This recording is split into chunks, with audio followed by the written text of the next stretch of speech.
Coming up, we tear this guy apart limb by limb. We gouge his eyeballs out. And we build this thing and whatever this is. And we get haunted by this thing. So watch it or this guy's gonna fuck you up.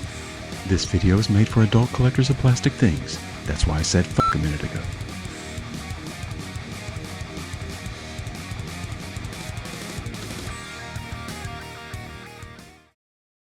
To be honest, I really wanted to review Transformers Prime RC. I absolutely love this figure and love her character, but I had to put a choice to you guys, and it was between her, Reveal the Shield Turbo Tracks, Armada Red Alert, woo, woo, woo, and of course, Amalgamous Prime, and I guess he is the hot topic of the day, so he was the clear winner at the poll at 60%, so we're going to talk about Amalgamous today.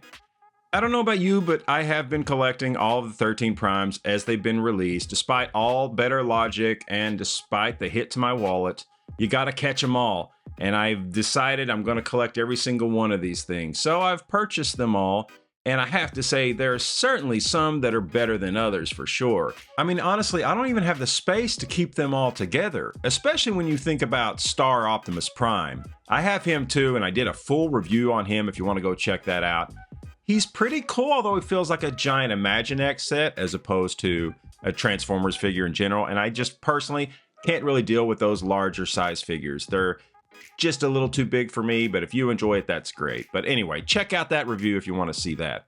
The first wave of Age of the Primes gave us 3 primes right out of the gate. Megatronus, and of course, Prima Prime and Solus Prime. And Solus Prime might be a little controversial. I like the figure, but you did have parts that would fall off on her, and she's kind of a tough transformation. Prima Prime grew on me over time. I didn't rank him very high early on, but he did grow on me over time, and I do like the figure. And of course, Megatronus is pretty much universally accepted as one of the best figures of the 13 for sure. He's an absolutely incredible figure, so love him.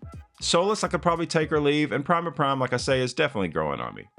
Wave 2 gave us the hipster-looking goggled bartender Alchemist Prime, and it's a fun little figure to be sure, if a little bit boxy. I mean, hey, at least he's stable, and I actually do like his alt mode. I think it's a fun little truck SUV thing, and he makes a great despot. And of course, Leader Onyx Prime is a gorgeous figure. I love him. I also did a full review on him.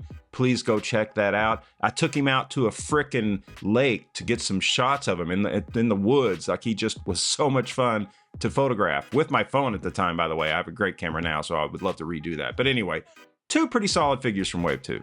Wave 3 gave us the spectacular Alpha Trion. I love this figure so much, I did a full video on him and actually gave away one of him, which, by the way, the winner lived in Australia, so it cost more to ship it than it did to buy it. Besides the point, I was happy to give one away. He's awesome, and he comes with excellent accessories of the Quill and that Covenant of Promise, which is also a great source to learn more about the origins of Amalgamous. Wave 3 also gave us tiny little Micronus Prime, which I actually think is adorable, and I love the clear plastic on him. I think he looks super cool, and he has that single-wheeled bike to ride around on. He's a fun figure. He's a great despot, and I really enjoy him. I think people sort of go back and forth on it, and maybe the alt mode, the vehicle he's riding on, doesn't look that great, but I think he's a lot of fun, and I think Wave 3 was pretty solid with Alpha Trion and Micronus. And of course, Wave 4 has brought us Quintus Prime and our subject of the day, Amalgamous Prime. And I hope you don't mind me leading up to this and discussing the waves up to now. You could have skipped ahead or you could have enjoyed it, but I wanted to cover everybody we've seen up to now. And we will talk about Amalgamous. But of course, Quintus is just this insane looking figure that I still don't know whether I like or not. I know he's a dude, but he also kind of looks like your grandmother woke you up in the middle of the night standing at the door of your bedroom, and she's been dead for 20 years and she's green and glowing all squid-like. She's terrifying. Amalgamous Prime, a Voyager-class figure, was released as part of the 4th wave of the Age of the Primes line in early 2026. I'm sorry about that. Anyway, I absolutely love this figure. And honestly, part of the reason might be that I'm such a Kojima fan, and he really looks like he stepped out of a Metal Gear game or even Death Stranding. He has the shape, the look, and even the color scheme. And just taking a closer look at this figure in his recommended from the box robot mode, the sculpt, the attention to detail, whatever those details are supposed to be, the paint apps, it all looks incredible. He looks like fun. Before we move on, accessories are obviously important with the Age of the Primes, as each Prime comes with their artifact or artifacts, and Amalgamous comes with 3. He comes with his super cool scythe, but he also comes with 2 versions of the transformation cog. This one is similar to the T-cog seen in Transformers Prime and will fit quite nicely on the end of his scythe. It's a very cool translucent orange, and you'll absolutely love it until you inevitably lose it under the couch or your cat eats it. The other T-cog forms his eye and has to be gouged out. But it's definitely my favorite of the 2 because it has that awesome G1 look to it. And I really should have had a manicure before showing off this piece. And they must have had some extra gray plastic because you also get this gray blaster that can detach from the scythe and has the 5mm port, so you can stick him pretty much anywhere you want. Okay, one of the things I'm absolutely going to love most about Amalgamous Prime is the fact that nobody can tell me I mistransformed him. I think in just about every video there's always at least 1 or 2 comments where someone points out, oh, this panel's supposed to be this way, or you have his arm backwards, or you're ugly. And, you know, leave me alone, man. I'm just making videos about toys. But anyway, the major conceit of Amalgamous Prime is, of course, that he is fluid and can transform into many different things. He is, in fact, the god of transformation. If you read in the Covenant of Primus or wherever else you get your lore, you can learn that. And so that was kind of the idea behind this. And his look does, in fact, come from the Covenant of Primus, as well as I believe a bit from the Transformers 1 cartoon, although I don't think they were both kind of playing off each other, right? So that's the basic idea of the design, the basic idea of what you're supposed to do. The downside to that is that I don't think he's designed well enough to be super fun for that sort of thing. Like in my case, I'm probably going to keep him in this sort of standard back of the box look for his robot mode, holding his scythe and whatever, and that's going to be good enough for me. But you are meant to have fun with him, and you certainly can. The problem you're going to run into is how easily some parts pull off where other parts are quite stiff. So if you're trying to move him around or play around with him or mess around with his leg and whatever, you're often going to find this popping off. Same thing with the arms. They're just going to fly off on you. And again, that's partly the point, so you can have fun and do lots of crazy things with the guy, but it also can be a little frustrating because, again, some parts are just so tight while other parts are incredibly stiff. Case in point, you'll see during the transformation, we can remove these as well. These 2 parts right here end up being a real pain for me. Like just lifting this up, you got to push this down, but just lifting this up, it is so tight. And then this part as well, slipping it into place. Like this is probably, let me see if I can pull this down and get this open. This is about the tightest joint I've ever had on a Transformer. It's truly insane. And so when you want to transform it back and it's stuck down in here, it is nearly impossible. I have to get a tool just to pull this thing back out. It's a real pain. So anyway, regardless of that, that is the idea behind him. And like I said, he is covered in 5mm ports, which make for a lot of options for you to mess around with the figure and have fun. If you have some of the Junkions, and I'll pop up here, I made a short about it. I'm not going to rebuild them again, but I used several Junkions to make a giant standing robot out of him, and it's a lot of fun because they're of course weaponizers as well. I believe that's what we'd call them, right? But you can pull their various body parts apart and put them into other places, do whatever you want with them, and that's the idea with him as well. The other idea is that all of these random body parts can transform into other things as well. We'll go through what the manual shows you should be able to do with his body parts. So one option is that you can take his arms here and these flaps, if you push them all the way up, take the other one and push the flap up just like that.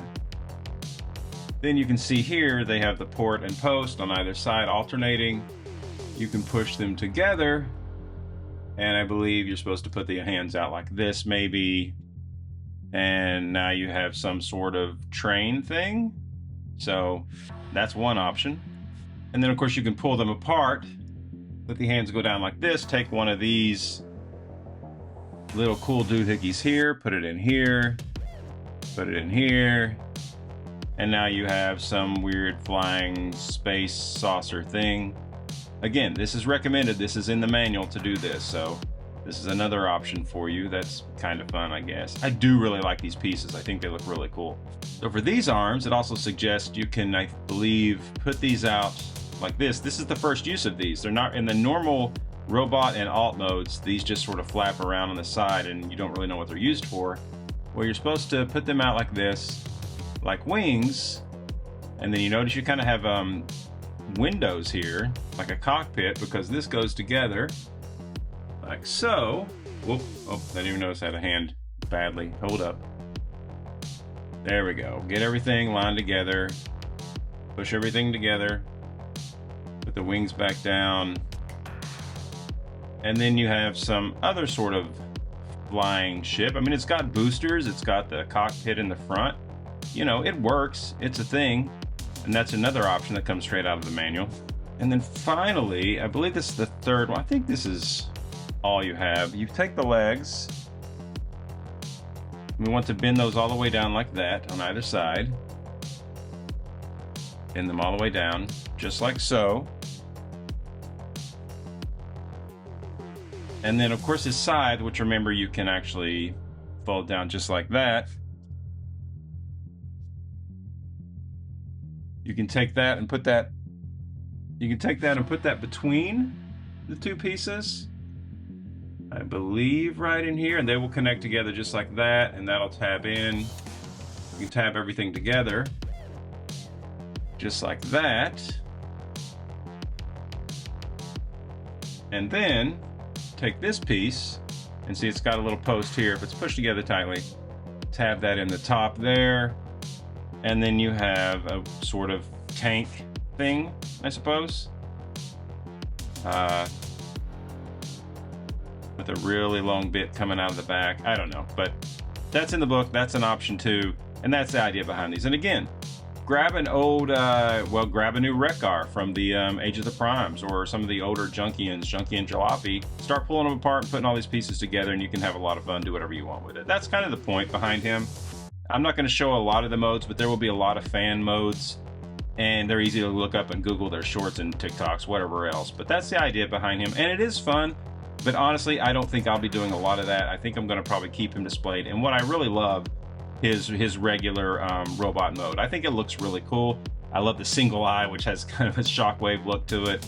And like I said, he's got that cool Metal Gear vibe. So I really like the actual normal robot mode for him. But anyway, that's about it for him in his robot mode. So let's go ahead and transform him into his alt mode. So for the first part of the transformation, let's pop off both of these big giant eyeball thingies. And then you want to push these flaps down on either side. And at least on my figure, these are also really tight and pretty hard to turn. Next thing you want to do is push the head bit all the way down to give clearance to lift up this flap, which shouldn't be too tight. Regardless, the toxic mix of really tight joints with really loose pieces means things are going to fly off, like his head there. And this piece is so tight, but I managed to get it pushed all the way down in there. And you have to get it really far down, because this bit, you're then going to push over, and you're going to have that there when you pull the other panel back into place. And this ends up being really problematic for me, and you'll see why in a little bit. But for now, we snap it in, and it feels pretty snug for at least this part of the process. Now let's just pull the entire upper part of the body back, and hey, is this something? For the next step, we can twist the legs all the way around, and then you want to pull this whole part forward to the body, and we can start working on the legs properly. Now this little tab here is going to slide into that joint, so just push the leg up and push that into place snugly. Do the same thing on the other side. Now twist the legs around, and they're going to fall off. Those posts are really loose. Then you just sort of accordion them together like I'm doing here on both sides, flatten them out, and that's going to be sort of the bottom part. Now we can pop his head back on, because now we have to get his head sort of snug into that little compartment there, and that'll take a little bit of work of pushing it down properly and pushing it into place. It'll go in there. It doesn't have to be all the way in there, but you do want it looking about like that, and then you should be good to go. For getting the arm situated, you're going to want to pay attention to where that tab is, because you may have twisted the arms around in any of a number of different ways, but notice how it's going to push into that slot right there. So you want to twist the arms around so that tab will go into there like that. Same thing on the other side, twist the arm around so you can lock that tab into place, and then your arms are going to be about where they need to be. And of course, after that, it's really just sort of twisting the legs and arms around, whatever you want to call them, and folding them into place so you get them in this nice sort of little crawling mode. And again, it's kind of up to you. You can shape it however you want, but this is the general idea of the recommended on the back of the box mode for the tank crawler mode. Now, of course, his side, you can collapse it like that and then press it into this port here. This is where I ran into a problem, and you can see the struggle. It happens every time. Even though I feel like that port is locked in there, every time I push it down, it presses the whole thing in and becomes a real pain in the butt. So what eventually I decided to do was just leave that panel open, stick my finger under it so I could get that stubby little port to lock in there. And then once I had that in place, I could close up the panel then, and then everything would be just fine. But that part is really a pain for me. Maybe I'm just not locking it incorrectly. But anyway, once it's done, it looks pretty cool. So we're nearly done with the alt mode, and let's get him ready to take a spin. But you will notice I did forget to put these big googly eyes back on him. So I'm gonna put those in place first, and then kind of shape him up a bit so that he will stay on the display. And there you have the beautiful alt mode. Now, I don't have too much to say about this. This is almost like him sort of bending over, but he does fold in pretty well, and it's certainly something. Again, really Metal Gear vibes, and it's pretty cool. And as you can see, all the detail and all that stuff looks great, but it is sort of amalgamous. So really with the alt mode, it's just one version, it's a suggestion, and the whole point of this figure is to really do with it whatever you want. So if you want to do this, you got instructions on the box. I just showed you how you can do it just like this. But of course, it's amalgamous. He's meant to be fluid.